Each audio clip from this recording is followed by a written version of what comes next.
Good morning, everybody. How are you all today on this freezing cold morning? It's really cold here in the Waikato. We've got a really good frost this morning, but we'll have a beautiful day, so that's awesome. So, sorry I've missed the last two Friday lives now.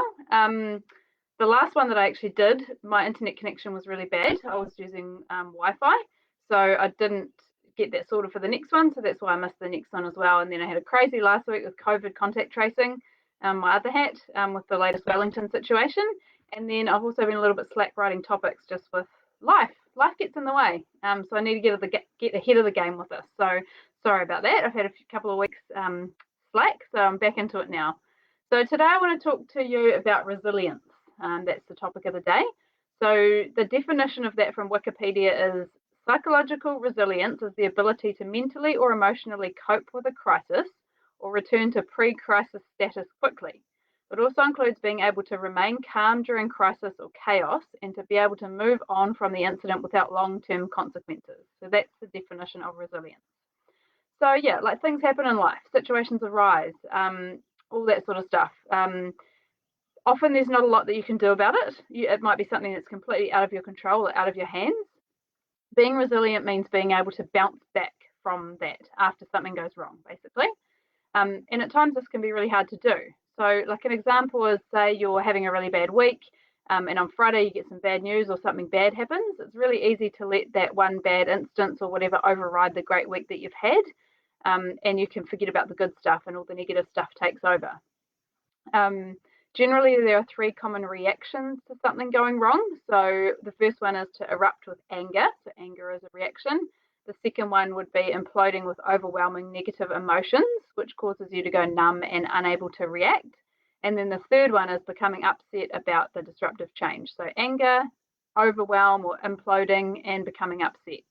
The first and second option often lead you to play the victim by possibly blaming others or rejecting any coping methods that you've got after the disruption's over. And this is where you're reacting instinctively. Whereas the third option can actually promote well-being. So instead of blaming others, this one's about you. You're taking the responsibility yourself and how you are reacting to the situation. So you can change your current pattern to cope with the issue.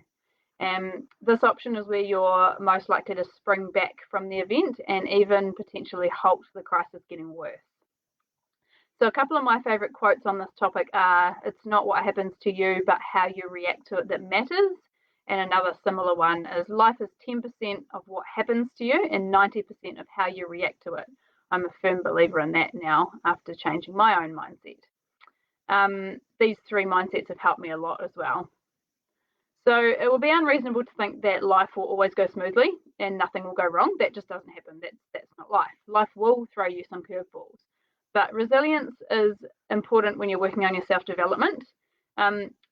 You need to still process the situation. So I'm not saying ignore it, but being able to bounce back or move past it once you've processed it is the most important thing in resilience.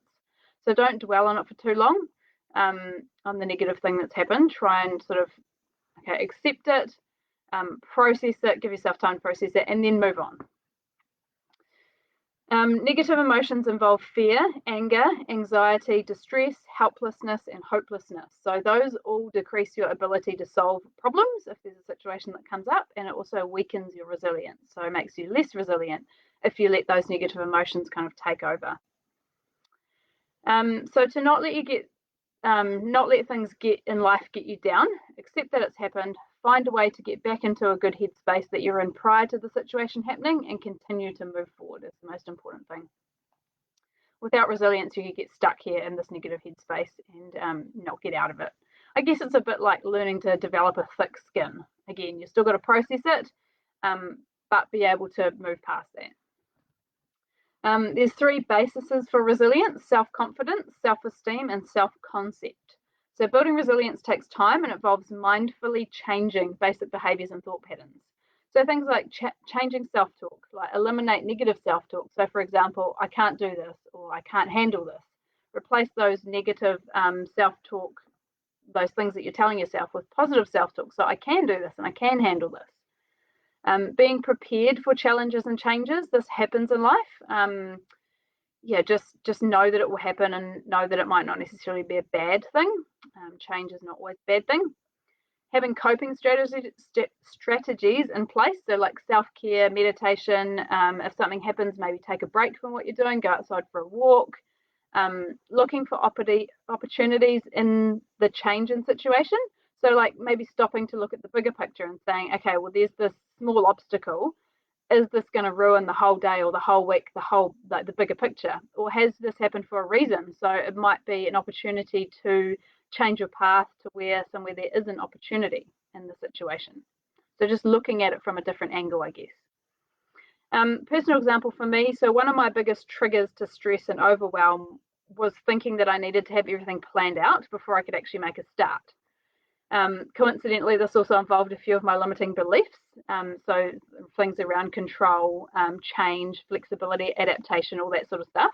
And I realized this when I was working through the limiting beliefs as well. So for example, if a curveball was thrown in there, it would throw my plan off completely, and I'd then have to reevaluate and make a new plan. Not literally, like I wouldn't stop and get my pen and paper out and map out a new plan, but just in my head. So if it had all worked out and something had happened, it would throw me off. Sorry if it hadn't worked out. And then I realized that I'd put all that time and energy into something that was now not going to work, that I needed to relook at again anyway.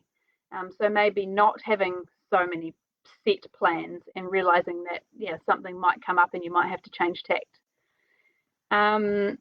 My resilience or coping strategy for this has been accepting change, realizing that lots of things are beyond your control and you can't do a lot about some of the things, and to just go with the flow more. Don't get so tied up in how it should be, I guess. Also, once the situation's occurred, accepting and allowing yourself to move on positively from that situation. Does that make sense? I hope that makes sense. So yeah, back to the quotes to remind yourself it's not what happens to you, but how you react to it that matters. And life is 10% what happens to you and 90% how you react to it.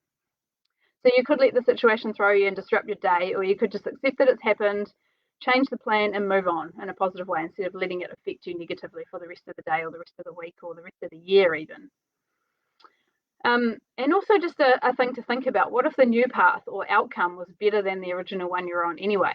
That's something worth thinking about. This may give you a different perspective on the situation. There may be an opportunity that if you're aware, you will see that you might not have seen otherwise, or something that you hadn't considered. Another example of resilience, I guess, is something that happened this morning. So I dropped the kids off at school, came home, there was black ice on the road, and that I skidded on it. Luckily, there was nobody on the other side of the road, or I would have collected them. But something like that, doesn't mean that the rest of the day is going to go badly, but it could easily, you could easily set yourself off in a spiral to fail for the rest of the day because you're worried about that one thing that you can't any longer control. Obviously, be a bit careful next time. But just the resilience of being able to bounce back and not let it impact the rest of your day or the rest of your week or whatever. So yeah, I'll leave you with that note. Have a good weekend, everyone. Looks like it is going to be a cold one, and be careful for that black ice. But beautiful clear days as well. So yeah, have a nice weekend, and I'll see you all next week. Bye.